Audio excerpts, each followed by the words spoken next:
Bonjour, si vous êtes ici, c'est que vous souhaitez découvrir le monde passionnant qui est celui du cyber.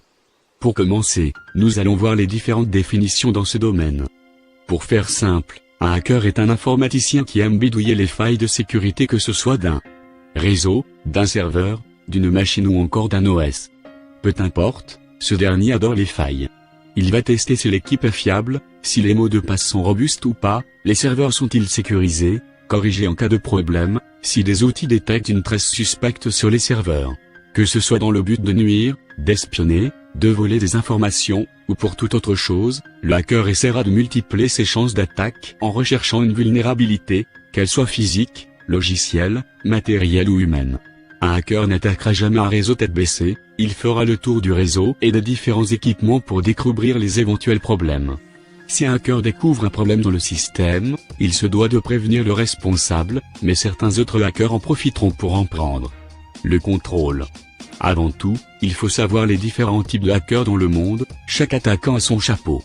Les hackers Black Hat sont les hackers ayant l'image des méchants, ils frôlent généralement les limites de la loi, ou les dépassent carrément.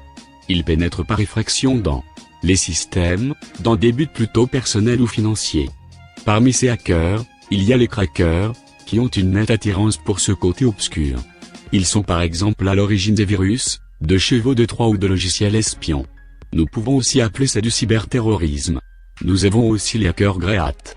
Celui-là est le juste milieu, le mélange entre les Black Hat et les White Hat. Il s'agit d'un hacker compétent, qui agit parfois avec l'esprit d'un White Hat, mais avec une philosophie de divulgation différente. Il n'est pas forcément mauvais, mais commet cependant des délits de temps en temps. Par curiosité, par exemple, il tentera de s'infiltrer dans un système. Une fois la faille trouvée, il n'endommagera pas le système, et préviendra généralement le propriétaire.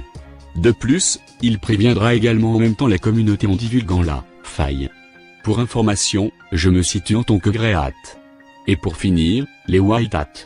Ces hackers aident à la sécurité d'un système, sans en tirer profit de manière illicite. Ils découvrent les vulnérabilités pour les corriger.